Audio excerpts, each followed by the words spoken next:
हाँ, बहुत ही सौभाग्य की विषय है कि आज हमारे ग्राम उरकुरा में ज्ञान की गंगा बहने जा रही है, जिसमें आप समस्त संजन गोता लगा रहे हैं। यही आशा उम्मीद है कि आप सद्गुरु की वाणी वचनों के अनुसार अनुग्रहित रहें। और मैं गुरुदेव से आग्रह करता हूँ कि मुखारबिंद से हम सभी को शुद्ध कबीर साहेब की अमृतमय वाणी रसपान कराने की कृपा करें। शाहे बंदगी शाहे।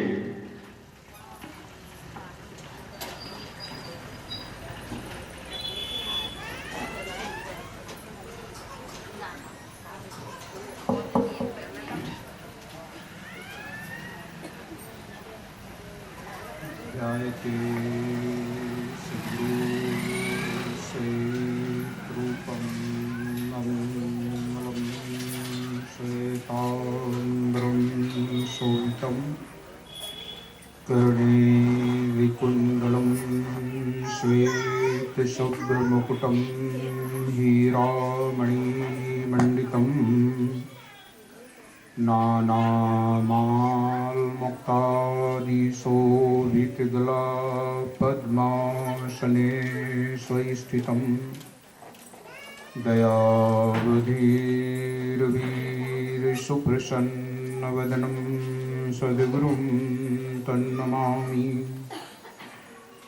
द्वये पदं द्वये भुजं प्रसन्नवदनं द्वये नेत्रं दयालुं शैलीकण्ठभालवूर्ध्वतिलकं श्वेताम्बरी मेखला चक्राङ्कितशिरटोपरत्नरचितं तेजोमयी विग्रहम् बंदो सद्गुरु योगदंड सहित कबीर करुणामयम् कबीर नामं पतितं पुनीतं योगे योगे स्वामी हरितं दुःखम् दातारमुक्तं पुरुषं पुराणं चरणारविन्दं सततं नमामि। अखण्डमण्डलाकारं व्याप्तं येन चराचरं तत्पदं दर्शितं येन तस्मै श्री गुरुवे नमः। गुरुर्ब्रह्मा गुरुर्विष्णु गुरुर्देवो महेश्वरा गुरु साक्षात् परब्रह्म तस्मै श्री गुरुवे नमः। त्वमेव माता च पिता त्वमेव बन्धुश्च सखा त्वमेव विद्या द्रविणं त्वमेव सर्वं मम देव ध्यानमूलं गुरुमूर्ति पूजामूलं गुरुपदं मन्त्रमूलं गुरुवाक्यं मोक्षमूलं गुरुकृपा।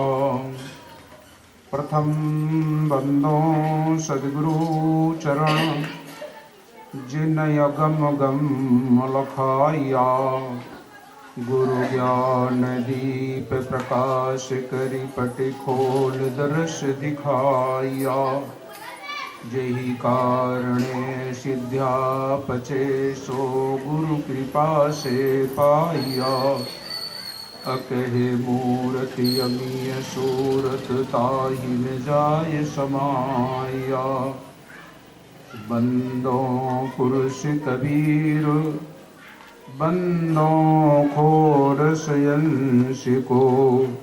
बंदो परमात्म धीर बंदो कोतर वंश को। बंदो गुरु सहते जीवाई। बंदो सात वंश अधिकाई। बंदो राय बंके जी गुरु भूपा। बंदो वंश 27 रूपा। बंदो गुरु चतुर्भुज स्वामी। बंदो 16 सुत सहदानी। बंदो गुरु द्रंगास्य अधिकारे। बंदो वंश 42 प्यारे।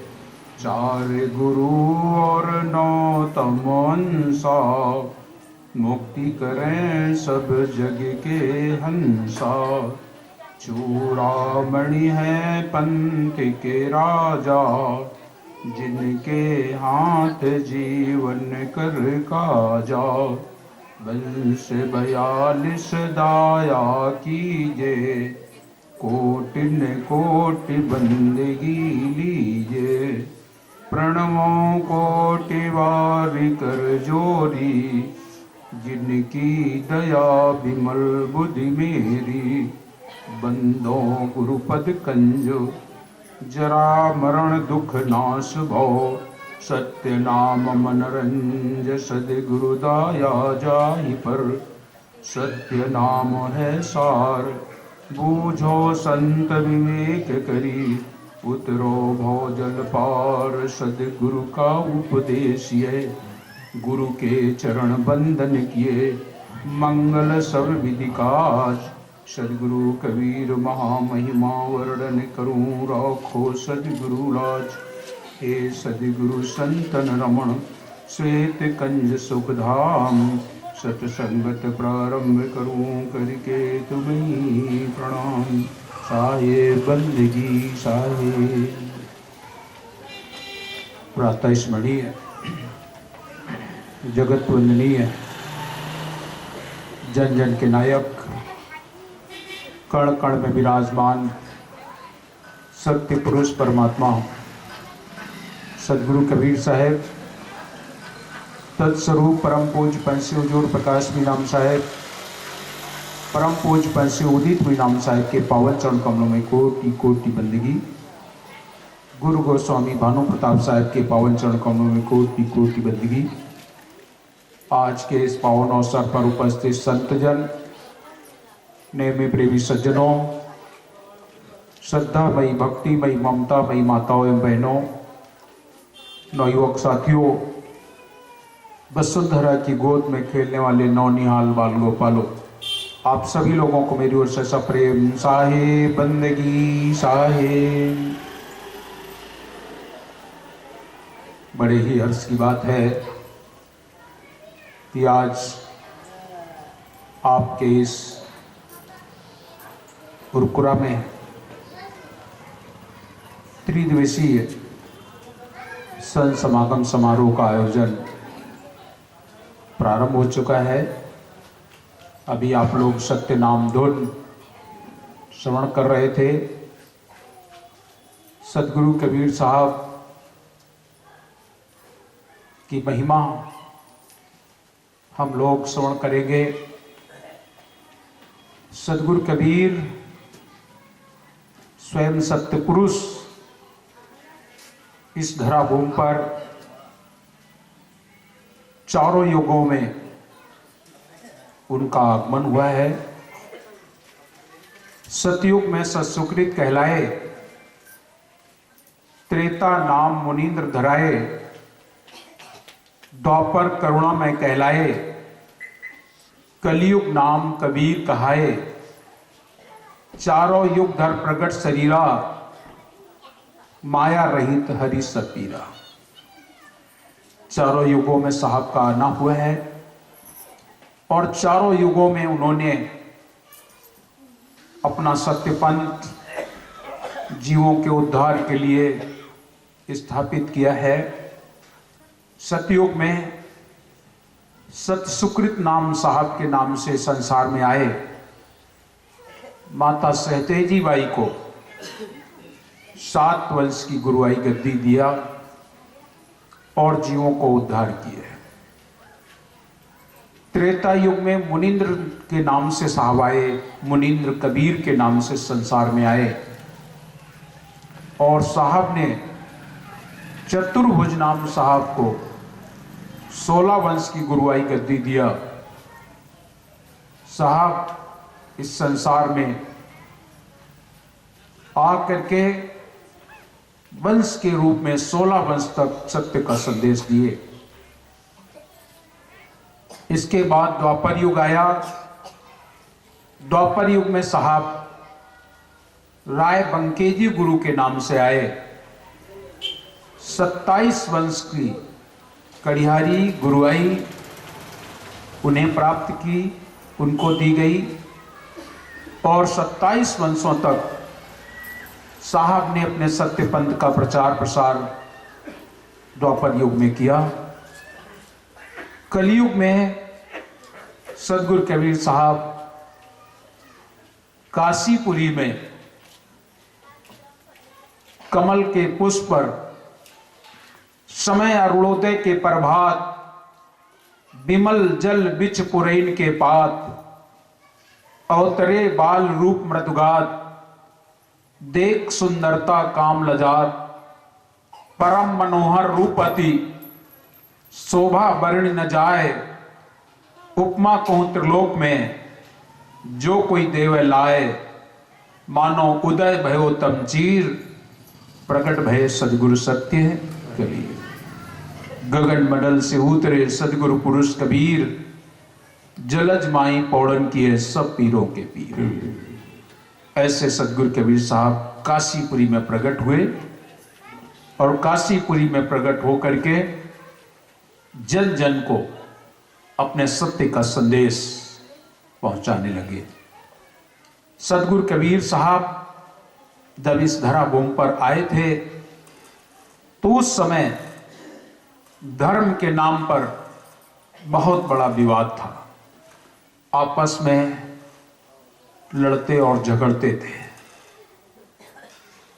ऐसी परिस्थिति में साहब का आना हुआ। हिंदू और मुसलमान आपस में लड़ते थे और साहब का आगमन जब भी हुआ है तो समाज में एक विशेष उथल पुथल होती है।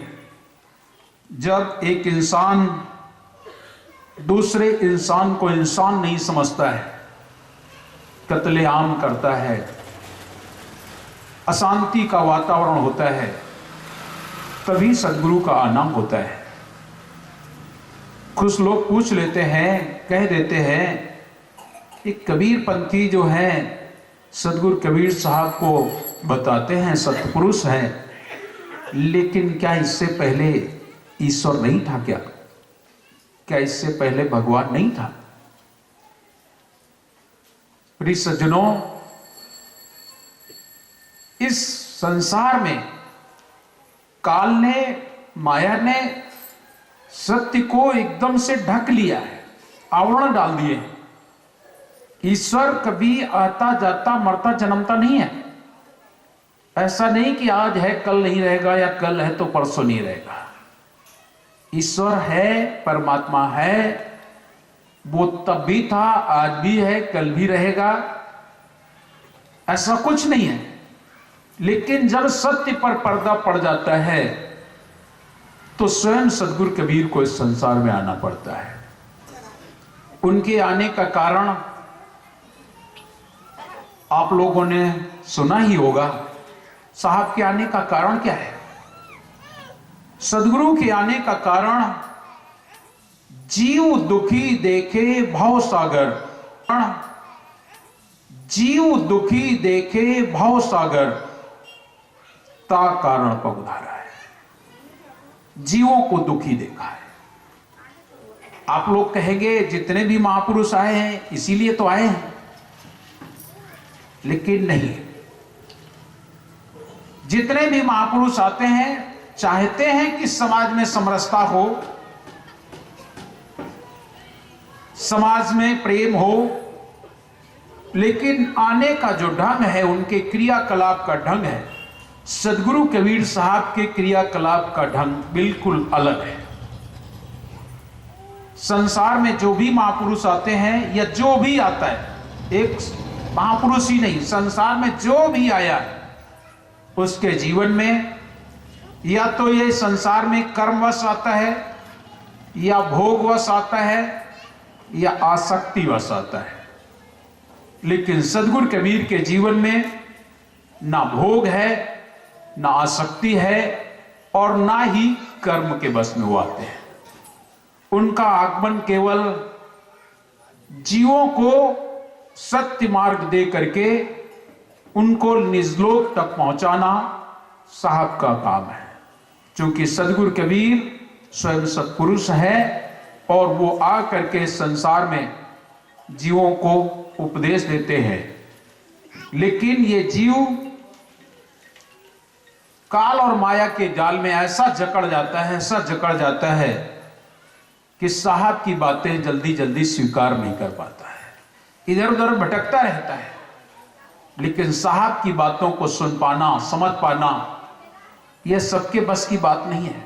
वैसे भी साहब कबीर ने कहा भी एक जगह पर, धन्य मात पितु धन्य है, धन्य सहृदय अनुरक्त, धन्य ग्राम वो जानिए जहां जन्मे गुरु भक्त, भक्ति प्रभाव मिटी सकल, धर्मदास की पीर, कोटि जन्म के पुण्य से सदगुरु मिले कबीर। धन्य है वो माता पिता जिनसे किसी भक्त का आगमन होता है। जन्म तो सभी माताएं देती हैं, बेटे होते हैं, लेकिन बेटा कहलाने का अधिकारी कौन होता है? सच में बेटा किसे कहते हैं? कुछ बेटे तो दुष्ट, अन्यायी, अधर्मी होते हैं। माता जी ऐसे बेटे को पा करके और कहती हैं, इससे अच्छा तो ये बेटा ना होता तो ठीक होता। माता कहलाना एक अलग बात है, लेकिन वो माता धन्य हो जाती है जिनका बेटा सत्मार्गी होता है, अच्छे कर्म करने वाला होता है, समाज में उनका नाम होता है। बेटा तो रावण भी हुआ था, बेटा तो कंस भी हुआ था, बेटा तो दुर्योधन भी हुआ था, और तमाम बेटा, कुंभकर्ण, मेघनाथ, सभी पुत्र हैं, सभी बेटे हैं। लेकिन इनका जब नाम लिया जाता है तो मन में घृणा और नफरत होती है। इनके कर्मों को देखकर इन्हें राक्षस कहा गया है। राक्षस होने का मतलब ऐसा नहीं होता है कि उनके कोई दो सींग बड़े बड़े होते होंगे, बड़े बड़े दांत होते होंगे, या उनके और कुछ भी हो शरीर में। उनके गुण, उनके कर्म उन्हें राक्षस बना देते हैं। व्यक्ति का गुण ही तो व्यक्ति को श्रेष्ठ बनाता है, और व्यक्ति का गुण ही व्यक्ति को राक्षस बना देता है। वो राक्षस क्यों हुए? समाज को सताना, अपनी मनमानी करना, ये इनका कर्म था। लेकिन जो भक्त है उनका हृदय कोमल होता है, दूसरे के दर्द को भी वो अपना दर्द समझ लेते हैं। ऐसा उसे इंसान कहते हैं। तो माताएं पुत्र जन्म देती हैं, कहती भी है, साहब कबीर की ही वाणी है, माता जन्मे भक्त जन की दाता की सूर, नहीं तो रहती बांझनी वृथा गमायो नूर। जे रास्ता से पूत है वही रास्ता से मूत, भजन करे तो पूत है नहीं मूत का मूत। माता जब गर्भवती होती है कितने सुंदर सुंदर विचार उसके जीवन में होते हैं, अच्छे विचार होते हैं कि मेरा बेटा होगा, कैसा होगा।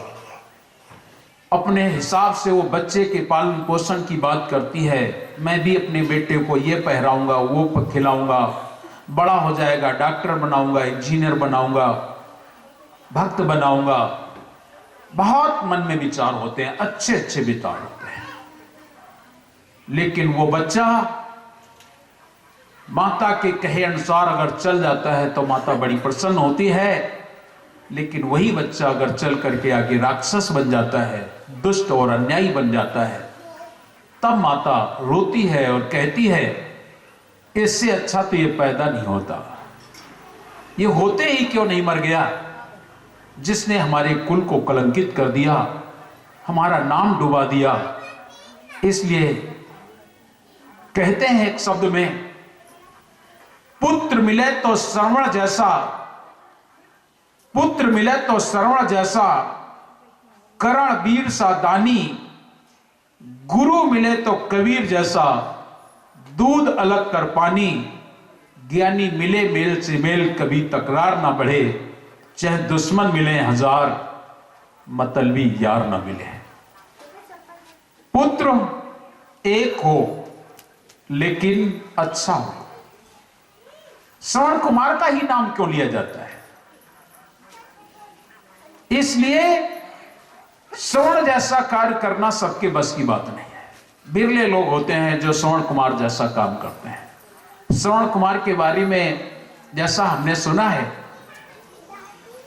श्रवण कुमार के अंधे माता पिता थे और वो अंधे माता पिता, श्रवण कुमार का जब विवाह हो जाता है तो उनकी पत्नी आ जाती है। श्रवण कुमार जो भी लाते हैं बनाया जाता है, खिलाया जाता है, लेकिन उनकी पत्नी थोड़ा चंचल थी। उसने सोचा हमारा पति कमा कमा के लाए और हम बना बना के रखें और ये दोनों बैठ बैठ के खाते हैं। लेकिन देखा था कि बेटा माता पिता को बहुत चाहता है, तो छल करके एक कुम्हार के पास गई और कुम्हार से बोली ऐसा घड़ा बना के तैयार कर दे जिसमें दो पेट हो, दो जगह हो, बीच में पर्दा हो, जिसमें देखने में लगे कि एक ही बार चूल्हे पर कोई चीज चढ़ाई गई है और एक ही चीज बनाई गई है। और वो उस घड़े में दो चीजें बनाती थी। एक में दूध डाल करके चावल बनाती थी, खीर, और एक में मट्ठा डाल करके चावल बनाती थी। अपना तो खीर खाती थी, अपने पति को खीर खिलाती थी, लेकिन उन अंधे माता पिता को मट्ठा वाली खीर खिलाती थी। श्रवण कुमार ने देखा कि मैं तो रोज अच्छा अच्छा बनवाता हूं अपने माता पिता के लिए, लेकिन ये कैसे होते चले जा रहे हैं, क्या कारण है? उसको कुछ शंका हुई।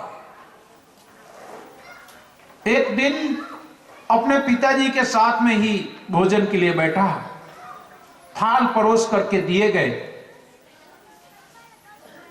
जैसे ही श्रवण कुमार को थाल मिले तो कुछ उन्हें शंका तो थी पहले से।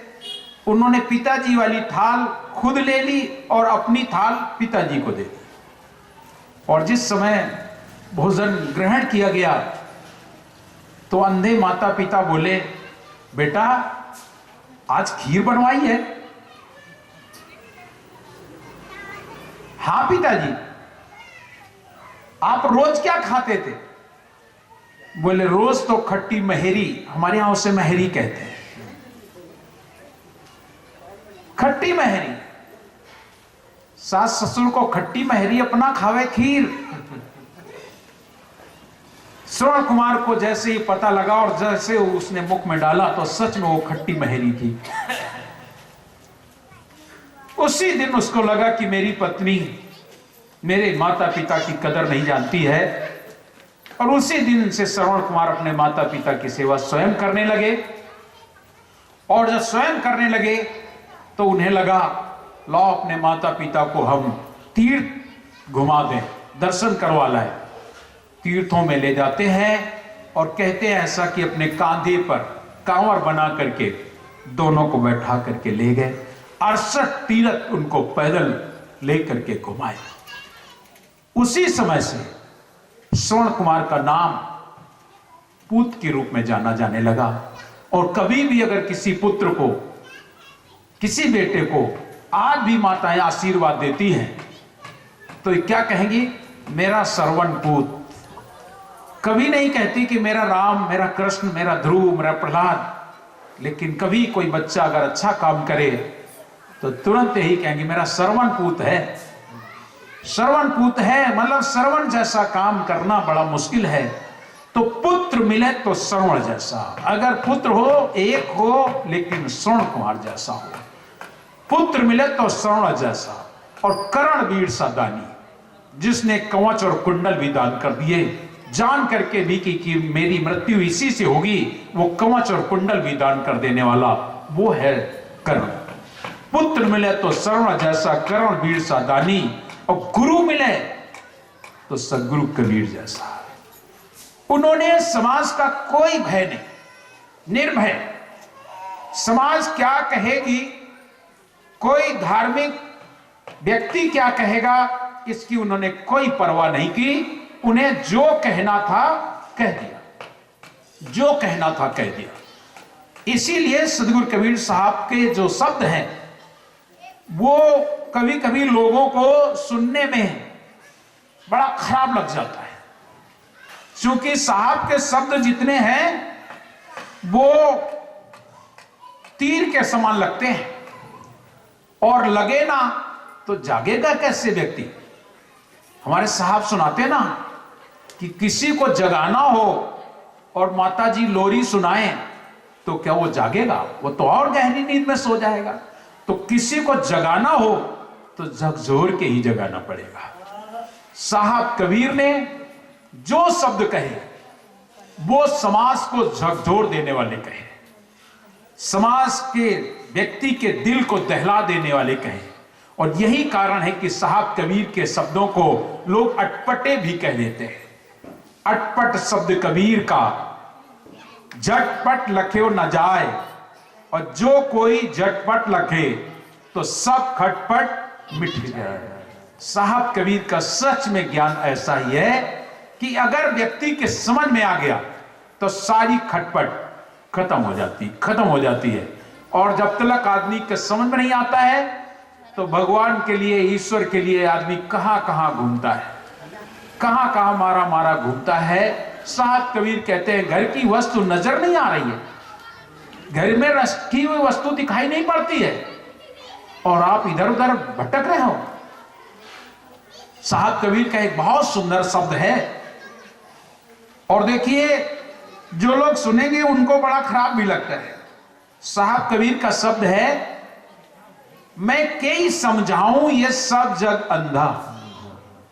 अब आप लोग कहेंगे, जो लोग नहीं कबीरपंथी हैं वो लोग सोचेंगे कैसे कबीर हैं, एक कबीरपंथी कैसे कह रहे सब जग अंधा, और एक दो की बात नहीं कर रहे, सब की बात कर रहे हैं। साहब कबीर कहते हैं मैं कई समझाऊं, मैं किसे समझाऊं, किसे समझाऊं, किसे किसे बताऊं, मैं कई समझाऊं ये सब जग अंधा, एक दो होए तो उन्हें समझाऊं। सब पड़े हैं काल के फंदा, सब काल के फंदे में पड़े हैं, मैं कई समझाऊं ये सब जग अंधा। फिर साहब दूसरे शब्द में कह रहे हैं, गहरी नदिया अगम बहाय धरवा, गहरी नदिया अगम बहाय धरवा, और खेवन हार के लग गए फंदा, मैं क्या ही समझाऊं, ये सब जग अंधारा। अब आप विचार करेंगे, साहब कबीर कह रहे हैं खेवन हार के लग गए फंदा। खेवन हार को आप क्या समझते हैं, कैसे कहते हैं खेवन हार? इस संसार का खेवन हार दुनिया के लोगों ने जो जाना है, केवल ओम निरंजन निराकार को ही जाना है, या फिर ब्रह्मा विष्णु महेश को जाना है, इन्हीं लोगों को जाना है। और साहब कह रहे हैं खेवन हार के लग गए फंदा, मतलब आप लोग समझ रहे हैं कि निरंजन जी को ही, जिस समय निरंजन जी ये सृष्टि की उत्पत्ति जब हुई, तो आप लोगों ने सुना होगा, इस अनुराग सागर में भी पढ़ा होगा कि साहब ने सृष्टि का सामान निरंजन जी को बताया कि सृष्टि का सामान कूर्म जी के पास है और उनके पास जाना, हाथ जोड़ करके विनय करके मांग लेना। लेकिन कूर्म जी को राजमद, जब आदमी को अभिमान हो जाता है तो उसको कुछ नहीं समझ में आता है, क्या भाई क्या दादा क्या चाचा, यहां तक अरे पिताजी को भी तो लोग समझते नहीं। अभिमान, और अभिमान बड़ा खतरनाक होता है, और एक चीज का अभिमान हो तो चल जाए, तमाम अभिमान आप लोगों ने पाल रखे हैं। साहब कबीर के वचनों में सुनने को मिलता है, पहला अभिमान विद्या का हो जाता है। जो लोग पढ़े लिखे लोग होते हैं उन्हें अपने विद्या का अभिमान हो जाता है, और वो लोग सोचते हैं मैं बहुत पढ़ा लिखा हूं। लेकिन सदगुरु कबीर साहब कहते हैं अरे पढ़े लिखे ने से क्या होता है, पढ़े लिखे नहीं, गुरु मंत्र को भरो ज्ञान को भर का। तुमने गुरु मंत्र तो पढ़ा नहीं, दुनिया की सारी किताबें पढ़ दी, पढ़े लिखे नहीं, गुरु मंत्र को भरो है ज्ञान कुफर का। बैठे नाही साधु की संगत कीन गुमान मरण का, ऐसा कोई सफा न देखा दिल का। साहब कबीर ने पढ़ने लिखने की बात को भी अलग कर दिया। पढ़ना लिखना दूर कर पुस्तक दे बहाए, क्या होगा इनसे? क्योंकि पढ़ लिख करके क्या करोगे, केवल जानकार हो सकते हो लेकिन ज्ञानी नहीं हो सकते हो। पढ़ना लिखना दूर कर पुस्तक दे बहाए, और ढाई आखर प्रेम के तप पावे करता। पढ़ना लिखना क्या है? पढ़ना अगर जानते हो तो साहब कबीर ने सहज में बताया है किसे कहते हैं पढ़ना। नाम पढ़ा तिन सब पढ़ा। जिसने नाम को पढ़ लिया, जिसने नाम को जान लिया, सब कुछ जान लिया। नाम पढ़ा तिन सब पढ़ा, खट साहस का भेद, और बिना नाम नरके गए पढ़ी पढ़ी चारों वेद।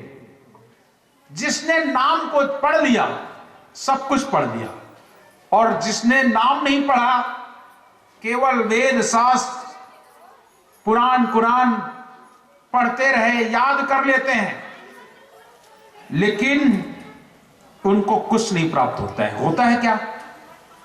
केवल अभिमान के अलावा कुछ नहीं होता है।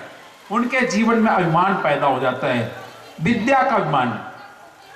हमारे सदगुरु कबीर साहब के साहित्य में हम लोग पढ़ते हैं किसको अभिमान हुआ था विद्या का? सर्वानंद जी को। सर्वानंद जी को विद्या का अभिमान हो गया, और जब आदमी को विद्या का अभिमान होता है तो सर्वानंद जी जैसा ही हो जाता है। सर्वानंद जी को अपनी विद्या का इतना अभिमान हो गया, अभिमान के कारण, देखिए पढ़ा लिखा होना अच्छी चीज है, लेकिन अभिमान होना, और अभिमान के साथ एक और अभिमान कि मेरे से कोई बड़ा नहीं, मेरे से कोई ज्ञानी नहीं, मेरे से ज्यादा कोई नहीं जानता। इस कारण वो सर्वानंद समाज में कहता मेरे से कोई बड़ा नहीं, और अगर कोई कहता कर लो शास्त्रार्थ तो वो शास्त्रार्थ करता था, और शास्त्रार्थ में वो हरा देता था, और हरा देता था तो उससे विजय पत्र लिखवाता था। कहता कि आप मेरे के लिए विजय पत्र लिख के दो कि मैं हार गया और सर्वानंद जी जीत गए। तमाम लोगों से विजय पत्र लिखवा लेता था, और विजय पत्र लिखवा लिखवा के उसने बहुत सारे विजय पत्र इकट्ठा किए, काशीपुरी के बड़े बड़े विद्वानों को हराया उसने, और बड़े बड़े विद्वानों को हरा करके तमाम उसने विजय पत्र इकट्ठा किए और ले जा करके माता जी के पास पहुंचा और माता जी से कहा, माता जी आप मेरा नाम सर्वानंद से सर्वाजीत रख ले। देखिए ये है घमंड, सर्वाजीत, जबकि दुनिया में सर्वाजीत कोई हो नहीं सकता। माता ने भी यही जवाब दिया, अरे सर्वानंद क्या बात करते हो, सर्वाजीत नहीं हो सकते हो। लेकिन वो तो घमंड में थे, उन्होंने कहा नहीं नहीं मैं सर्वाजीत हूं, मैं इतने बड़े बड़े विद्वानों को जीत के आया हूं, देखो ये विजय पत्र।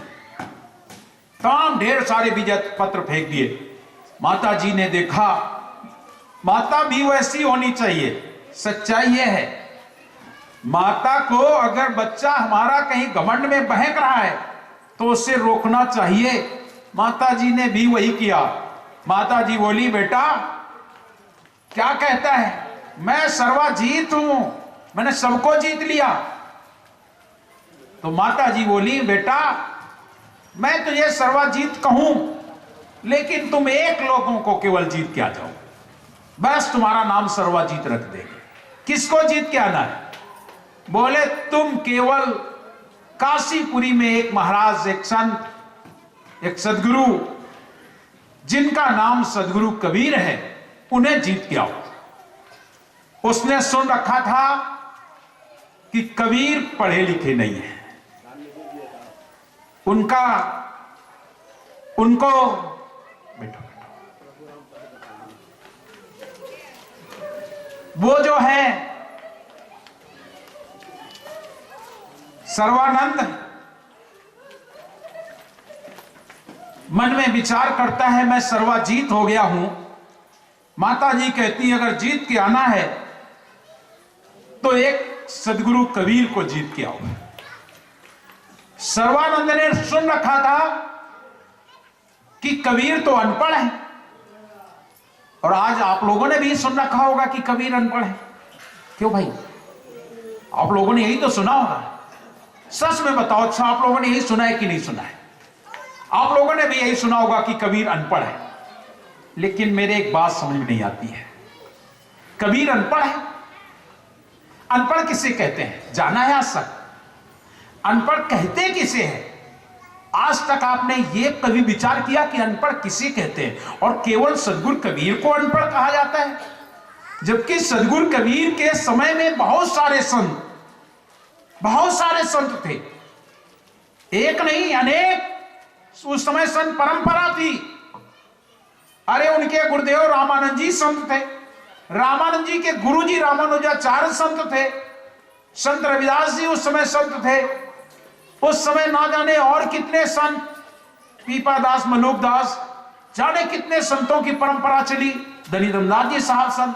लेकिन मैं आपसे जानना चाहता हूं, किसी के नाम पर यह क्यों नहीं कहा जाता है कि ये अनपढ़ थे? आपने कभी सोचा सदगुरु कबीर साहब को ही अनपढ़ क्यों कहा जाता है? और साहब कबीर की एक साखी भी आप लोग ले लेते हैं, उसमें भी आप लोग यही कह देते हैं कि साहब भी यही कह रहे हैं। साहब कबीर की क्या साखी है? मसी कागज छुओ नहीं, कलम गहू नहीं हाथ। इतिहासकार तो आधी साखी बोलते हैं, आगे की नहीं बताते हैं। आप लोग आधी आगे के जानते होंगे, लेकिन इतिहासकार इतनी ही साखी को लेकर के समाज को बता देता है कि कबीर अनपढ़ थे। चूंकि साहब कबीर की साखी है मसी कागज छुओ नहीं, कलम गहू नहीं हाथ। लेकिन आगे की बात, आगे क्या कहते हैं साहब? चारों युग की वार्ता कबीर मुख है जनाई बात। चारों युग की बात साहब मुख से कह रहे हैं, और आप उससे अनपढ़ कह रहे हैं। अनपढ़ कह रहे हैं, बोले कबीर पढ़े लिखे नहीं थे। कबीर पढ़े लिखे नहीं थे, ये आपकी भूल है, ये भ्रम है। अगर पढ़े लिखे नहीं थे तो हमारे कबीर पंथी भाई जानते होंगे कबीर ने कुछ लिखा है कि नहीं? सदगुरु कबीर ने कुछ लिखा कि नहीं लिखा? बीजक नहीं लिखा उन्होंने, अनुराग सागर नहीं लिखा, बोध सागर नहीं लिखा, कबीर मंसूर नहीं लिखा। उन्होंने तो एक ऐसी चीज लिखी है, ऐसी चीज लिखी है कि उसके आगे और कुछ लिखने की जरूरत भी नहीं है। क्या लिखा है? साहब कह रहे हैं कबीर मिले धर्मदास को, कबीर मिले धर्मदास को, लिख परवाना दीन, आदि अंत की वार्ता यही लोक का चीन। अब आप बताओ, तुम तो कहते हो लिखा पर लिखते नहीं थे, पढ़ते नहीं थे। साहब कबीर ने लिखा कि नहीं? कबीर मिले धर्मदास को, लिख परवाना दीन, परवाना लिख के दिया कि नहीं? लिख के दिया। कबीर मिले धर्मदास को, लिख परवाना दीन। तो अनपढ़ थे तो कैसे लिख दिया? जब अनपढ़ थे तो कैसे लिख दिया? आप लोग असमंजस की स्थिति में, असमंजस की स्थिति में है कि कबीर अनपढ़। और पहले मुझे भी बड़ा खराब लगता था, क्योंकि हमने भी बचपन से ही अपने साहब को साहब समझा है, सुना है, जाना है। हमको कुछ और मिला ही नहीं। हम घूमने के लिए अब इस जब काफी उम्र हुई तो भले हम कहीं गए हों, लेकिन बचपन से केवल हमारे घर में सदगुरु कबीर साहब के अलावा मुझे कुछ और सिखाया ही नहीं गया।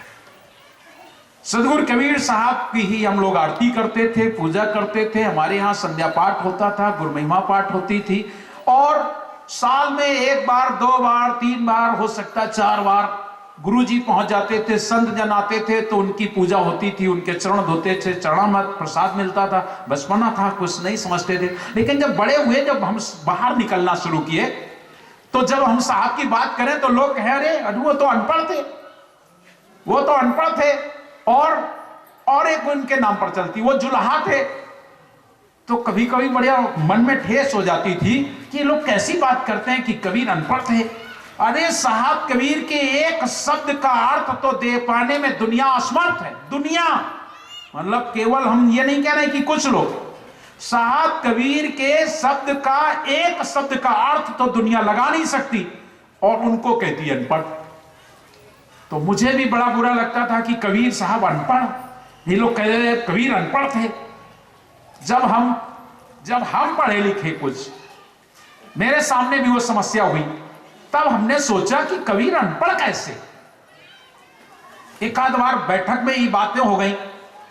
एक दिन शाम को एक हमारे यहां व्यास जी आए और उनसे कुछ काफी बातें हुई, और उन्होंने भी कह दिया कबीर साहब अनपढ़। तो थोड़ा ठेस लग गई, और जब ठेस लगी तो चिंतन किया कि कबीर साहब अनपढ़ क्यों। आप लोग भी विचार कीजिएगा, आखिरकार दुनिया के किसी संत को अनपढ़ नहीं कहा जाता है।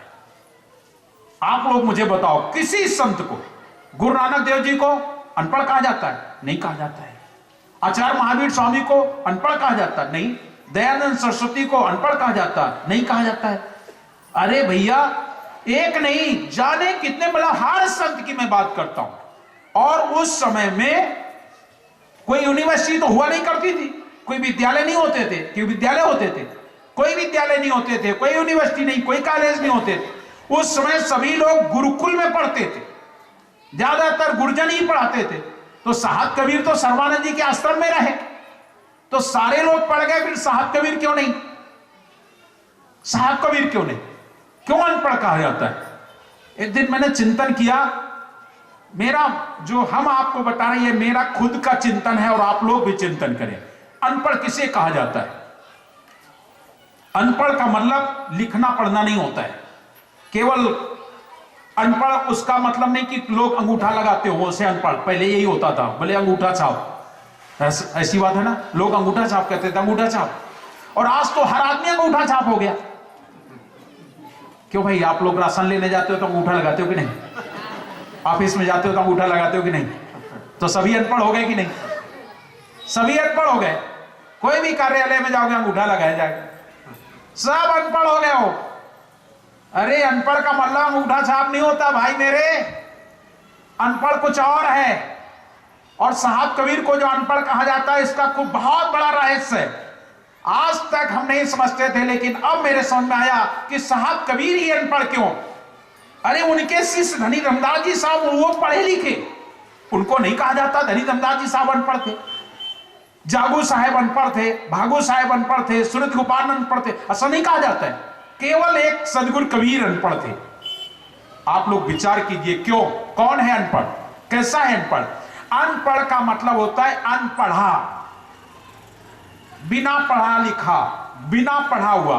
अनपढ़ का मतलब बिना पढ़ा हुआ, और बिना पढ़ा मतलब समझ रहा हूं, एक बंद किताब, जो किताब को अभी खोला ना गया हो, वो किताब अनपढ़ी हुई है। हमारे सदगुरु कबीर हैं क्या, जिनको आज किसी भाषा के द्वारा नहीं पढ़ा जा सकता है। कोई भाषा के द्वारा साहब कबीर को जानना चाहे तो नहीं जान सकता है। उनको हिंदी, उर्दू, फारसी, तेलंगी, मराठी, गुजराती से नहीं जाना जा सकता है। साहब कबीर को किसी भाषा से ऐसे नहीं पढ़ा जा सकता है। सदगुरु कबीर कौन है? स्वयं सत्य पुरुष। और सत्य पुरुष आप लोग अपने शब्दों में कहें तो परमात्मा। अब परमात्मा को कौन, किसने पढ़ा? परमात्मा को कौन पढ़ सकता है? परमात्मा को तो जिसने जितना जाना है बस उसने उतना माना है। लेकिन परमात्मा का सही स्वरूप बता सकता है कोई? बताओ परमात्मा कैसा होता है? गोरा, काला, लंबा, चौड़ा, हट्टा कट्टा, दुबला, हिंदू है कि मुसलमान, सिख, ईसाई है? अरे वो तो सर्वज्ञ है। और जो सर्वज्ञ है सब में है। वो कहीं और आपको सुनने को मिले ना मिले, लेकिन हमारे यहां मिलता है कि वो सर्वज्ञ है। आप लोग पढ़ते हो संध्या पाठ में, सत्य सत्य के नाम से सत्य सागर भरा, सत्य का नाम तीन लोक छाजा, संत जन आरती करें, प्रेम तारी भरे, ढोल निशान मृदंग बाजा, भक्ति सांची किया, नाम निश्चय लिया, शून्य के शिखर पर ब्रह्मांड गाजा। सत्य कबीर सर्वज्ञ में। बात समझ रहे हो?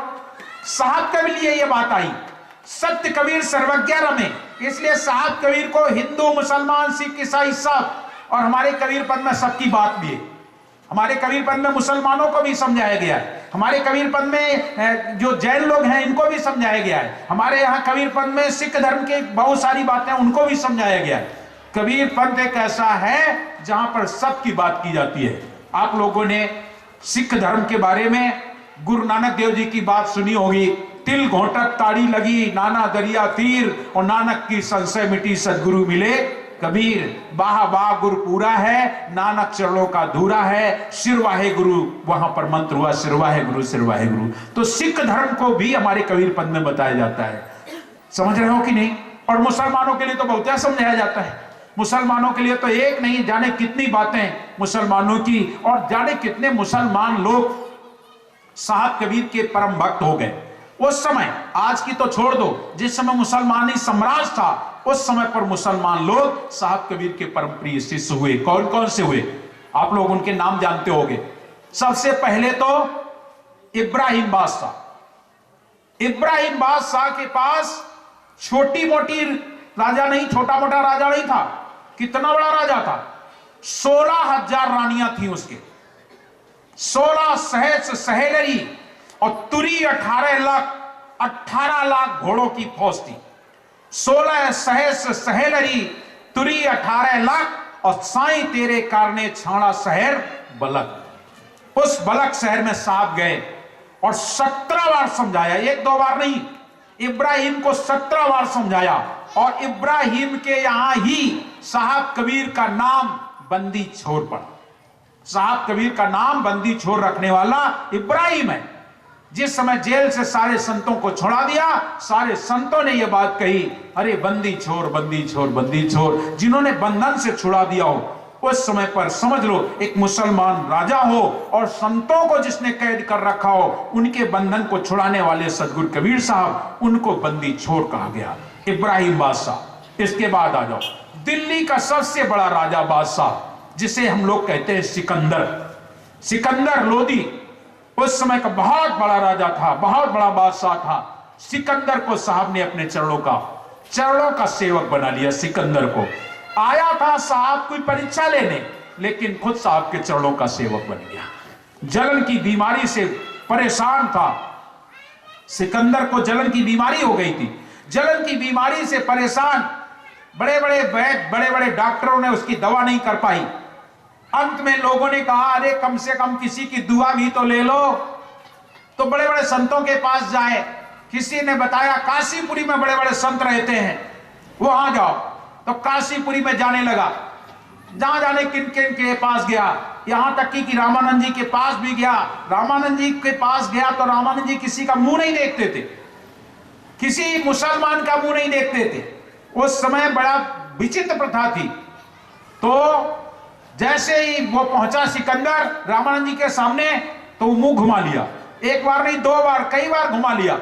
उसको गुस्सा आई और उठाई तलवार और रामानंद जी के सर पर, रामानंद जी के सर पर मार दी। सर धड़ से अलग हो गया। 1484 चेला रो रहे हैं, गुरुजी मर गए, गुरुजी मर गए, खूब रो रहे हैं। सात कबीर के पास खबर पहुंची, लोग दौड़ के गए, बोले कबीर, बोले हाँ तुम यहां बैठे हो, बोले हाँ। अरे बोले गुरुजी मर गए। सदगुरु कबीर साहब डांटते हुए बोले तुम्हें शर्म नहीं आती ऐसी बात करने में? गुरु कभी मरता है? कौन कहता है गुरु मर गया? अरे तुम हमेशा जब होता अपनी बात करते हो, चलो ना देखो गुरुजी मर गए। साहब बोले गुरु कभी मरता नहीं है, हमेशा याद रख लेना, गुरु कभी नहीं मरता। गुरु अजर है, अमर है, अविनाशी है, गुरु की कभी मृत्यु नहीं होती है। तुमने झूठा माना है, इसीलिए साहब ने कहा देही को सदगुरु कहे ताको दुंदर ज्ञान। उसका झूठा ज्ञान है जो देही को गुरु कहता है। अरे गुरु कभी मरता है? गुरु है गगन में, चेला है चितमाए, शब्द सूरत का मेल है, विचरत कबहू नहीं। वो कभी मरने वाला नहीं है। तुम कैसी बात करते हो? तो लोग चिढ़ गए कि कबीर तो हमेशा अपनी बात करते हैं, पता नहीं क्या बकते रहते हैं, और हम सही कह रहे हैं। बोले चलो। तो साहब आए और देखा तो रामानंद जी का सर धड़ से अलग पड़ा था। सारे लोग रो रहे थे। साहब ने उनसे जवाब किया, बोले तुम रो क्यों रहे हो? अरे जो तुम्हारी वस्तु तो सामने पड़ी है, जो तुम्हारी वस्तु है वो तो शरीर है, तुम्हारा सामने पड़ा है, क्यों रो रहे हो? और जो निकल गया है वो तो तुम्हारा है नहीं, तुम्हारे हद में नहीं, तुम रो क्यों रहे हो? और अगर रो रहे हो तो एक बात बताओ कि तुम्हारे गुरुजी कहां हैं? अब वहां 1484 चेला सब बैठे चुपचाप, कहां बता दे कहां है गुरु?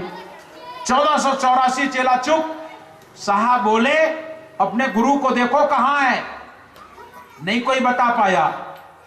कुछ लोग चिढ़ गए, गुस्सा हो गए, बोले तुम ही बता दो ना कि कहां है। बोले मैं तो बताऊंगा ही, बताऊंगा, मैं तो बताऊंगा ही। तो बताओ। बोले जिस समय ये आया सिकंदर, उस समय गुरु जी का ध्यान था कि फूल तुड़वाऊं और भगवान की पूजा करूं, फूल तुड़वाऊं और पूजा करूं। और जैसे फूल तुड़वाने की बात आई, ऐसे में ही उनकी तलवार सर पे पहुंची। सर तो उनका धड़ से अलग हो गया, लेकिन उनकी सुरती फूल में बैठ गई। कहां है? जाओ अपनी फुलवाड़ी से उत्तर पूर्व में जाना, एक बहुत बड़ा गुलाब का फूल लगा है, सबसे अच्छा है, उसी को तोड़ दो। तोड़ लाए, देखा तो छोटे से कीड़े के रूप में आ गए। सबको दिखाया कि देखो ये बैठे हैं गुरुजी। इन्होंने अगर मेरी पूरी बात मान ली होती तो आज ये नहीं बनते आकर के। तुरंत सदगुरु कबीर ने उनका सर धड़ से लगाया, चादर बिछाई, उड़ा दी और उस फूल को ऐसे बंद कर दिया। सतनाम की आवाज लगाई। आज रामानंद जी सतनाम सतनाम कहते हुए उठ खड़े हुए। मैं आपसे निवेदन करता हूं, और शेख तक जो सिकंदर था वो वहां से चला गया था, उसको मूर्छा आ गई थी, क्योंकि बड़े संत थे, आखिरकार उनके ऊपर तलवार चला दी, मूर्छा आ गई, तो वो वहां से फिर भगा। बोले कोई और संत बताओ, कोई और संत बताओ, ये तो नफरत करने वाले हैं, ये तो किसी को देखना नहीं चाहते। तब लोगों ने बताया कि सदगुरु कबीर के पास ले चलो इन्हें। वरुणा संगम की गुफा में साहब बैठे हुए थे, सिकंदर वहां गया। उस समय पर गुफा का जो द्वार, पहले ज्यादातर मठ मंदिरों के द्वार छोटे रखे जाते थे, इसलिए कि भगवान के दरबार में जाए तो झुक के जाए। आजकल आदमी झुकना नहीं जानता, इसलिए मठ मंदिरों के दरवाजे भी बड़े बनाए जाते हैं। उस समय छोटे बनाए जाते थे। सिकंदर अकड़ के चलने वाला, साहब अंदर गुफा में थे। जैसे आगे बढ़ा तो धड़ाम से लगा उसके दरवाजा, अपने आप को संभाल नहीं पाया, पैर फिसला, नीचे गिरा जाके, सीढ़ियों से खड़बड़ करते हुए नीचे गिरा जाके। और जैसे नीचे गिरा तो साहब ने केवल हाथ उठा के कहा शांत शांत शांत, बस इतना कहना था कि शांत शांत शांत। आज उसकी जलन की बीमारी खत्म हो गई, जड़ से खत्म हो गई। उसी क्षण बोला जिनके दर्शन तो दर्शन हो, जिनके पास अभी मैंने वो आंख उठा के देखा भी नहीं कि हैं कैसे, जिनके देखने मात्र, दर्शन मात्र से मेरा दर्द खत्म हो गया, मेरी जलन की बीमारी खत्म हो गई। ये कोई अवतार है, कोई पुरुष है, ये खुदा का बंदा है या खुद खुदा है? आखिरकार चरणों में झुक गया। सिकंदर सोच लो साहब कबीर का शिष्य हो गया, मुसलमान भाई था। उनके पीर शेख तकी, उन्होंने तो 52 कसनी लेकर के और अंत में सदगुरु कबीर साहब के चरण शरण हो गया। इतना ही नहीं, आपको मैं और बताऊं, सदगुरु कबीर कहां आए हैं ये भी ध्यान दें। अनपढ़ कहते हो, आए कहां हैं? प्रभु जुलाहा के घरे आए और संत सब दर्शन को धाए। दुनिया में जितने भी महापुरुष, आप ध्यान दीजिएगा मेरी बात पर, दुनिया में जितने भी महापुरुष मिलेंगे आपको सब राजा और बादशाह, सब राजाओं के घर आए होंगे, बादशाहों के घर आए होंगे, बड़े बड़े पैसे वालों के घर आए होंगे। और बड़े बड़े पैसे के घर में जाके या किसी राजा और बादशाह के यहां जा करके तो अपनी बात दुनिया को कहला लेना कोई बड़ी बात नहीं। अरे हिरण्यकश्यप जैसा वो भी राजा था और अपने आप को अपनी प्रजा से कहलवा लिया कि मैं राम हूं, और सारी प्रजा उन्हें राम कहती। भाई राजा है तो राम कहने में क्या जाता है, कह देते। और फिर प्रजा तो गरीब, मुझे तो पेट भर भोजन चाहिए, तन भर ढकने के लिए कपड़े चाहिए, अरे आप जो कहो। और वैसे भी राजाओं को लोग अन्नदाता कहते थे, तो सोचो राजा होकर के उसने अपने आप को राम कहलवा लिया। ऐसे लोग, बड़े बड़े पैसे वाले लोग, बड़े बड़े लोग और बड़े बड़े राजा बादशाह वो हुआ करते थे अवतारी पुरुष, और आज उनके दुनिया में नाम है। लेकिन सदगुरु कबीर प्रभु जुलाहा के घरे आए, प्रभु जुलाहा के घरे आए और संत सब दर्शन को धाये, सुमन शुभ नभ से बरसाए, बिरध जस बंदी जन गाए, मेटिए धर्मदास की भव नींद पीर, और प्रकट भये सदगुरु सत्य कबीर। सदगुरु कबीर साहब जुलाहा के घर आए और एक गरीब टहलुआ उसके घर। और आप ध्यान दीजिए, एक जुलाहा के घर में बैठकर और साहब कबीर ने अपना ज्ञान बड़े बड़े बादशाहों को दे दिया। इब्राहिम बादशाह को दे दिया, सिकंदर बादशाह को दे दिया, उनके गुरु शेख तकी को दे दिया, बिजली खान नवाब को दे दिया। हिंदू राजाओं में आप आए, राजा राम सिंह जूदेव काशी नरेश हुआ करते थे, उनको दे दिया। और रीवा राज्य के राजा वीरभान सिंह जो बांधवगढ़ के रहने वाले, वहां उनका राज्य का वो था, उनको भी साहब ने अपना शिष्य बनाया। धनी दमदास जी साहब जैसे व्यापारी 56 करोड़ रुपए के द्रव्य रखने वाले, उन्हें भी अपना शिष्य बना लिया। आप विचार कीजिएगा कि सदगुरु कबीर कैसे थे। केवल कोई छोटा मोटा संत होता तो क्या ये लोग शिष्य हो जाते? क्या कोई शिष्य हो जाते? नहीं हो सकते थे भाई मेरे। इनके पास ये कोई संत नहीं थे, ये कोई वैसे नहीं थे, ये स्वयं सत्पुरुष है, स्वयं सत्पुरुष है। और स्वयं सत्पुरुष को आप कहते हो अनपढ़? जो स्वयं पुरुष है, जो स्वयं परमात्मा हो, जो सत्य है, जो सत्पुरुष हो, और उसको कहते हो अनपढ़? अनपढ़ हम नहीं समझते थे, सच है कि वो अनपढ़। अनपढ़ का मतलब स्याही से लिखने वाला, पढ़ा लिखा नहीं, कलम चलाने वाला नहीं। अनपढ़ का मतलब होता है जिसे पढ़ा ना जा सके, जिसे जाना ना जा सके, वो है अनपढ़। और सदगुरु कबीर ही केवल अनपढ़ है, बस। दुनिया में कोई अनपढ़ नहीं, क्योंकि उसे जाना ही नहीं जाता। वो हिंदू है कि मुसलमान, सिख है, ईसाई। लोगों ने उनसे पूछा तुम किस जाति को? साहब ने सीधे मना कर दिया, हिंदू कहो तो मैं नहीं, मुसलमान भी ना है, गए भी आया, गैब में खेले दो दलमाए, बोलते को पहचान, बोल हिंदू की मुसलमान। इधर गोरखनाथ जी ने पूछा कि आपकी उम्र कितनी है? साहब कबीर ने साफ मना कर दिया। क्या तू पूछे बाबरा उम्र हमारी? क्या पूछ रहा है तू मेरी उम्र? क्या तू पूछे बाबरा उम्र हमारी? और कोटिन तो शंभू है 10 कोट कन्हाई, और देवताओं की गिनती नहीं मेरी एक फलाई। ना मैं बूढ़ा, ना मैं बालका, ना मैं भाट भिखारी, और मैं सदा महबूब हूं खेलो युग चारी। क्या तू पूछे बाबरा उम्र हमारी? तो साहब कबीर को कैसे पढ़ा जा सकता है? इसलिए वो अनपढ़। अनपढ़ का मतलब जिसे पूरा ना जाना जा सके। हम लोग सदगुरु कबीर को पूरा नहीं कभी जान सकते, और जिस दिन तुम पूरा जानने का प्रयास करोगे उस दिन तुम्हारी दशा कैसी होगी? जैसे एक नमक का पुतला समुद्र की था लेने जाए तो क्या होगा? वो बताएगा कि कितना गहरा है। वो समुद्र की था लेकर के तुम्हें लौट के बताएगा कि कितना लंबा चौड़ा है, बताएगा। वो उसी में गल जाएगा। चली जो पुतली नौन की, था सिंधु का लेन, आपन गल पानी भई उलट काहे को बहन। बस आप भी जिस दिन साहब को जान लोगे उसी में लीन हो जाओगे, फिर पलट के बताने वाले नहीं होगे, लौट के बताने वाला कोई नहीं होगा, क्योंकि वो सागर है, वो समुद्र है। और जब तक यहां संसार में बाहर जो नदी होती है, जितनी नदियां हैं, एक से एक पावन और पवित्र नदियां हैं, एक से बड़ी नदियां हैं, लेकिन सारी नदियां जाकर के समुद्र में समाहित हो जाती हैं। क्यों भाई? समुद्र में जाने के बाद क्या गंगा नदी का पानी अलग रहता होगा? क्या उसमें जमुना का पानी अलग रहता होगा? आपकी खारून नदी का पानी अलग होगा, महानदी का पानी अलग होगा, शिवनाथ नदी का पानी अलग होगा। क्या अलग होगा? जैसे ही ये नदियां समुद्र के किनारे पहुंचती हैं, समुद्र में गिरते ही इनको सबको लीन हो जाना होता है, विलीन हो जाना होता है। ऐसा है हमारा सदगुरु कबीर, जो सबको अपने में लीन कर लेने वाला है, विलीन कर लेने वाला है, वो है सदगुरु कबीर। इसीलिए उन्हें कहा जाता अनपढ़। उन्हें कोई पढ़ नहीं सकता है, उन्हें कोई जान नहीं सकता। अनपढ़ का मतलब वो नहीं पढ़े लिखे थे, ऐसा नहीं। उनको हम नहीं पढ़ सकते, हम उन्हें नहीं जान सकते वो कौन है, क्या है। इसीलिए तो लोगों ने, कुछ लोगों ने उन्हें समाज सुधारक कहा, कुछ लोगों ने उन्हें कवि कहा, महान कवि कहा, संत सम्राट कहा। किसी ने संत सम्राट कहा तो किसी ने महान कवि कहा, तो महान समाज सुधारक कहा। किसी ने उन्हें दार्शनिक कहा तो किसी ने उन्हें गृहस्थ कहा, किसी ने उन्हें विरक्त कहा, किसी ने उन्हें सत्पुरुष कहा, किसी ने केवल छोटा सा भक्त कहा।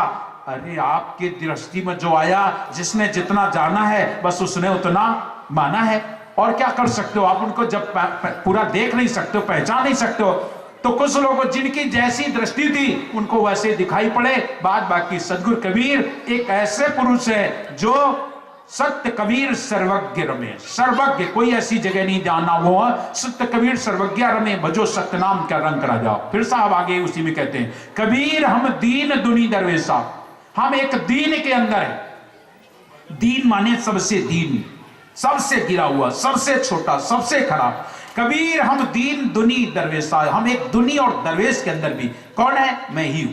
कबीर हम दीन दुनी दरवेशा, हम किया सकल परवेशा, हम दुआ सलामत लेखा, हम शब्द स्वरूपी पेखा, हम रुंड मुंड में फेरा, और हम फाका फकर फकीरा, हम रमे कौन की नाल, हम रमे कौन की नाल, हम चले कौन की चाल, हम सहजे सर्वज्ञ रमे। फिर आ गया, हम सहजे सर्वज्ञ रमे, हमारी वार न पार। हमारी कोई वार पार नहीं, वार भी हमें, पार भी हमें। मतलब गंगोत्री से गंगा निकलती है, वहां भी गंगा, और गंगा सागर के किनारे पहुंच जाती, वहां भी गंगा। वार भी हमें, पार भी हमें। इस तरफ भी मैं ही हूं, उस तरफ भी मैं हूं। वार भी हमें, पार भी हमें, नाना दरिया तीर। आप गंगा के किसी किनारे से पानी भरोगे, गंगा ही होगा। वार भी हमें, पार भी हमें, नाना दरिया तीर, सकल निरंतर हम रमे। मतलब गंगोत्री से लेकर गंगा तक पूरा। ऐसे साहब कबीर है, आप कहीं भी दुनिया के किसी कोने में कहीं भी पाओगे, वहां साहब कबीर ही पाओगे, सदगुरु कबीर ही पाओगे। वो सर्वज्ञ है। तो वार भी हमें, पार भी हमें, नाना दरिया तीर, सकल निरंतर हम रमे। सब में निरंतर रमने वाले। इसीलिए तो आप लोग कहते हो का केवल ब्रह्म है, बा विश्व शरीर, राज सबन में रम रहा था का नाम कबीर। वो है जो सब में रमने वाला है, सब में रहने वाला है। ऐसे सदगुरु कबीर है। तो सकल निरंतर हम रमे, हम गहरे गंभीर। आप चाहे डुबकी लगा के पानी निकालो तो भी तो गंगा ही होगा। ऊपर से भर लाओ तो गंगा, उस तरफ से भरो तो गंगा, इस तरफ से भरो तो गंगा, काशी में भरो तो गंगा, इलाहाबाद में भरो तो गंगा, कानपुर में भरो तो गंगा, गंगोत्री से लाओ तो गंगा, हरिद्वार ऋषिकेश कहीं से भर के लाओ गंगा ही होगा। तो साहब कबीर कहते हैं, वार भी हमें, पार भी हमें, नाना दरिया तीर, सकल निरंतर हम रमे, हम गहरे गंभीर, खाली खलक खलक के माई यो गुरु कहे कबीर। और जब सत्य नाम की आरती तो निर्मल भया शरीर। जब आप उस सत्य को जान लेंगे, सत्य नाम की आरती करेंगे, सत्य नाम में हमारी रत हो जाएंगे, तो हम हो जाएंगे निर्मल। और निर्मल होकर के अपने सदगुरु को पा सकेंगे, पवित्र हो सकेंगे। तो साहब कबीर को लोग अनपढ़ कहते थे। हम लोग पहले समझते नहीं थे तो दुखी होते थे, लेकिन अब हम दुखी नहीं होते। क्यों? केवल एक परमात्मा ही तो अनपढ़ है। सदगुरु कबीर कह रहे हैं परमात्मा तो ही अनपढ़ है, वही तो सत्पुरुष अनपढ़ है। इसलिए आप लोग आरती गाते हो तो उसमें भी गाते हो, ज्ञान आरती अमृत वाणी, पूर्ण ब्रह्म लेव पहचानी, जाके हुकुम पवन और पानी, वाकी गति कोई बिरले जानी, त्रिदेवा मिल ज्योति बखानी, निरंकार की अकत कहानी। यही आशा सबही मिलठानी। सब लोगों ने निरंकार को ही समझ लिया। तो साहब कह रहे यही आशा सबही मिलठानी। सब लोगों ने सोचा निरंकार बस यही ईश्वर है, यही ईश्वर, यही आशा सबही मिलठानी। साहब कबीर कहते हैं, भरम भरम भटके नर प्राणी। क्यों? दृष्टि बिना दुनिया बौरानी। वो दृष्टि में नहीं आया, इसलिए दुनिया पागलों की तरीके से घूम रही है। भगवान कहां मिलेगा?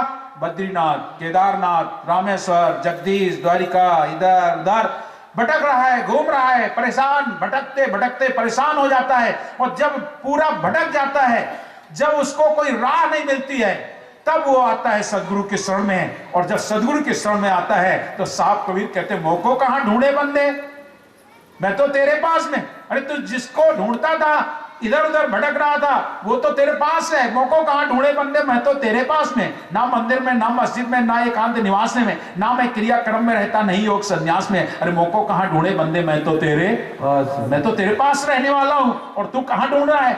अभी तक भटकता रहा, भरम भटके नर प्राणी। भटक रहे हैं कि नहीं भटक रहे हैं? लेकिन कबीर पंथी हमारे नहीं भटकते। एक बार अगर वो कबीर पंथ में आ गया, भटकना उसका बंद हो जाता है। क्यों? उसका साहब तो ठाड़े बैठे पड़े उतान कहें कबीर हम, वही ठिका। सब जगह आप खेत में, खलियान में, गांव में, घर में, दुकान में, चाहे जहां हो, साहब तुम्हारा वही हाजिर हजूर है। जरूरी नहीं है कि नहीं सुबह उठ करके हमको किसी बड़े मंदिर में जाना पड़ेगा, वहां जल चढ़ाएंगे तभी हमारा साहब खुश होगा। क्यों भाई ऐसा है? आप लोग तो ऐसे ही करते हैं, संसार के लोग ऐसे ही करते हैं कि नहीं करते हैं? सावन भर, पूरा सावन भर भगवान शंकर को पानी पिलाया जाता है। सावन का महीना भगवान शंकर को पानी पिला पिला के और उनको पिलाते रहते हो। 11 महीना क्यों नहीं पिलाते हो? एक ही महीना सावन का उनको पानी पिला दिया। 9 दिन तुम देवी मां को पानी पिलाते हो। साहब कबीर कहते हैं ये गुड़िया गुड़वा सूप सुपलिया तसदे बोदिया लड़कैया खिलन की, अरे कर ले जतन सखी साईं मिलन की। साईं से मिलने का यत्न करो। इसलिए हमारे कबीर पंथी भटकना बंद कर देते हैं, इनके जीवन से भटकाव खत्म हो जाता है। लेकिन कुछ कबीर पंथी ऐसे होते हैं जो कबीर पंथी होने के बाद भी अभी उनके मन में विश्वास नहीं है, तो वो लोग अपने घरों में आज भी देवी देवताओं को रखे होंगे, बैठाए होंगे ना, हाँ बैठाए होंगे। कुछ लोग होते हैं ऐसे जिनको अभी दृढ़ता नहीं है, विश्वास नहीं है। उनको लगता नहीं है लक्ष्मी जो है ये लक्ष्मी देवी ही हमें लक्ष्मी देती है। अरे देनहार कोई और है, देता है दिन रैन, लोग भरोसो हम पर करें तासो नीचो नैन। देने वाला तो कोई और, देने वाला और। इसलिए कबीर पंथ में आने के बाद भटकाव बंद हो जाता है।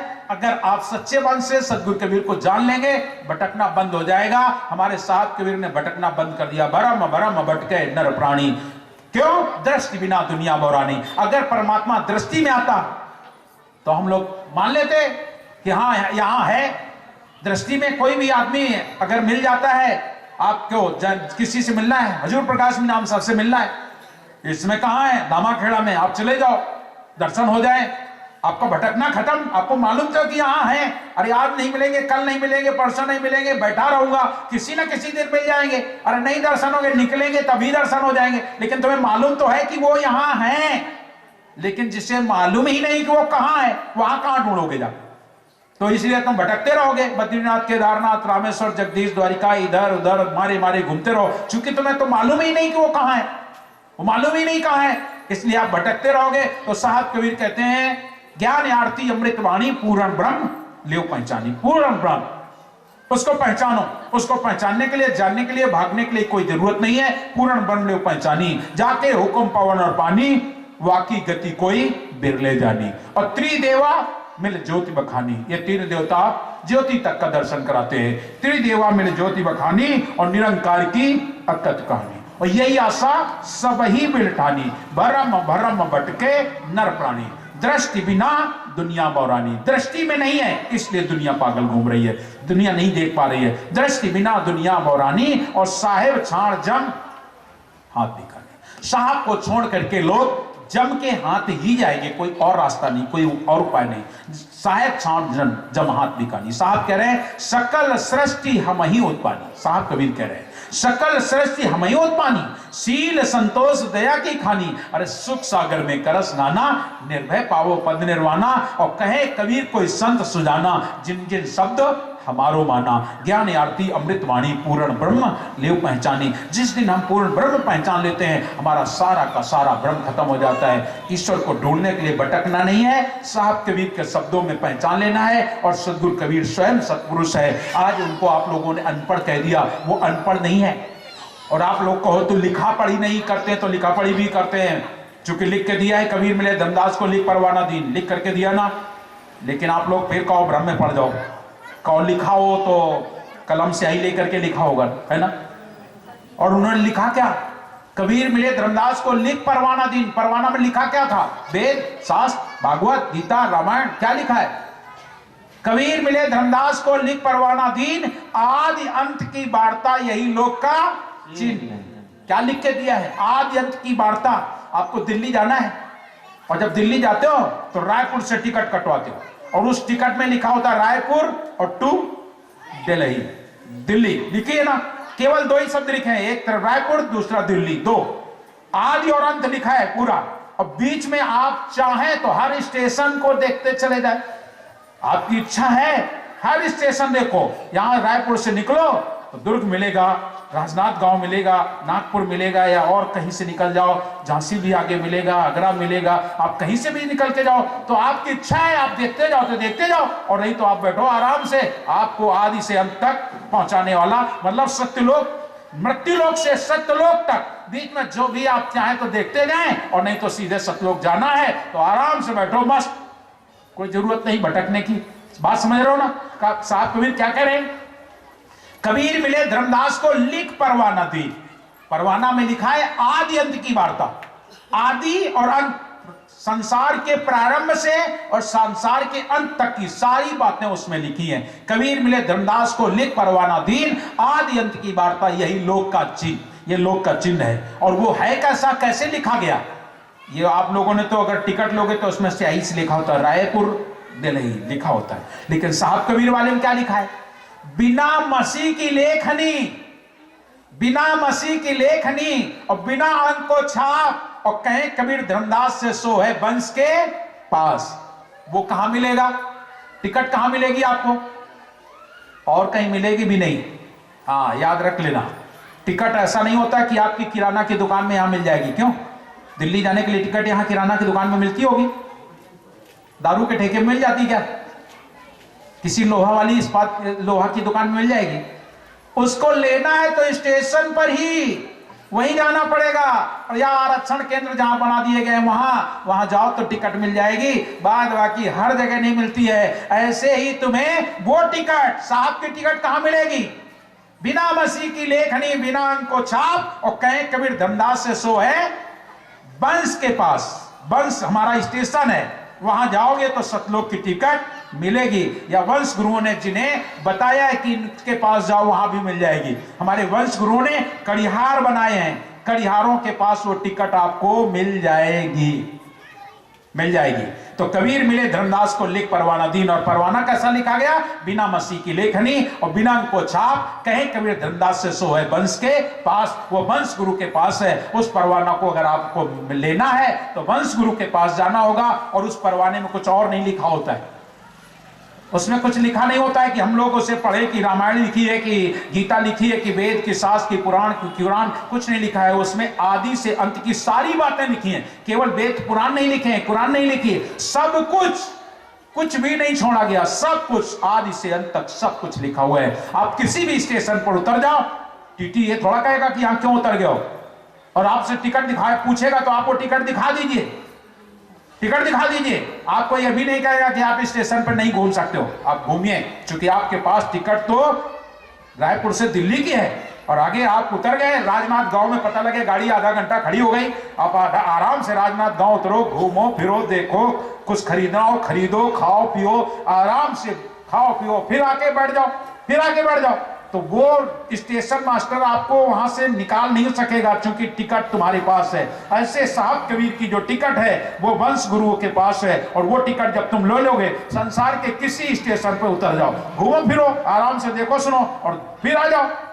इसीलिए तो साहब कबीर कह रहे हैं सब जगह सब में रसिए, सब में बसिए, सबका लीजिए भाव, सब में रसिए, सब में बसिए, सबका लीजिए भाव, और हाजू हाजू सबकी के ये रहिए अपनी ठाव। तू तो नाम सुमरजक लड़ने दे, संसार जो करे करने दीजिए, तुम्हें नाम का सुमिरन करना है। तो हमारे सदगुरु कबीर अनपढ़ हैं। अभी तक हम नहीं कहते थे, अब हम खुद कहते हैं कि कबीर साहब अनपढ़ हैं। अनपढ़ का मतलब जिन्हें हम पढ़ नहीं सकते, जिन्हें हम जान नहीं सकते वो कौन है क्या है, बस उनको तो हम एक समुद्र जैसा केवल उदाहरण दे सकते हैं। बाद बाकी वो ईश्वर, वो परमात्मा हमारे कहने से परे है, हमारे सुनने से परे है, हमारे सोच से परे है। हमारे जीवन में जब उनके प्रति प्रेम जाग जाएगा तो याद रख लेना, बस फिर हम उन्हीं के हो जाएंगे। ऐसे हैं सदगुरु कबीर। ऐसे सदगुरु कबीर को जीतना कोई छोटी मोटी बात है क्या? आज माता कह रही है सर्वानंद जी की, तुम्हें हम सर्वा जीत कह देंगे, लेकिन तुम जाओ कबीर को जीत के आओ। और उसने सुन रखा था कि कबीर तो अनपढ़ है, अनपढ़ है। उसको लगा कि हमने तो यह सुना है कि कबीर अनपढ़ है, और माता जी कह रहे उनको जीत के आओ, तो मतलब विद्वान होगा।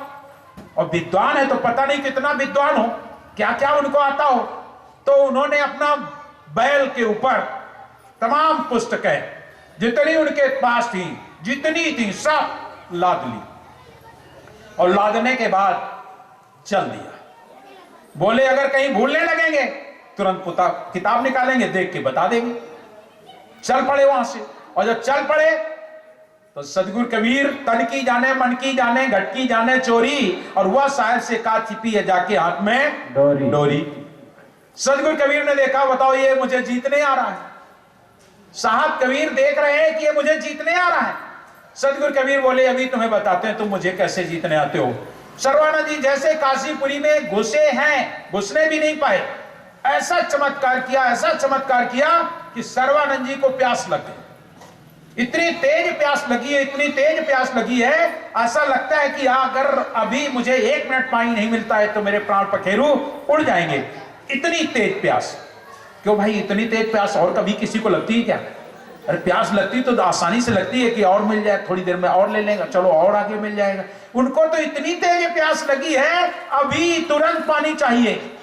और प्यास के कारण परेशान उनको दिखाई पड़ा कि एक कुआं है और उसके ऊपर कोई लड़की पानी भर रही है। उनको उस समय ये भी होश नहीं रहा कि ये लड़की कौन है, क्या है, पूछें कि ना पूछें, कुछ भी नहीं। प्यास इतनी तेज लगी है, बस उन्हें लग रहा था मुझे पानी मिल जाए, मुझे पानी मिल जाए, मुझे पानी मिल जाए, बस और कुछ नहीं था। जल्दी से कुआं के पास पहुंचे और कुआं के पास पहुंच करके देखा बिटिया पानी भर रही थी। आवाज लगाई, बेटा मुझे पानी पिला दे। बोले पंडित जी बिल्कुल अभी भी तैयार, छान के रखा, पानी ले लो। कमंडल दिया, बढ़िया उन्होंने पानी पिया। और पानी पीने के बाद जब उनकी प्यास बुझी, जब उनकी आत्मा को शांति मिली, तब निगाह भर के देखा तो देखा क्या, अरे ये तो लड़की मुझको कुछ गड़बड़ नजर आ रही है। तब पूछता है, ए बेटी तू किस जात की है? पानी पी लिया तो पूछ रही किस जात की है?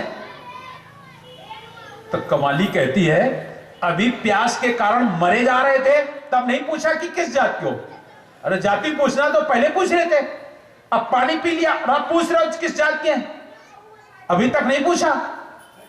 जब प्यास लगी थी, अरे तुझे पूछ रहा था तो पहले पूछता, अब पी लिया तो अब क्या पूछ रहा, अब जात की क्या पड़ी है।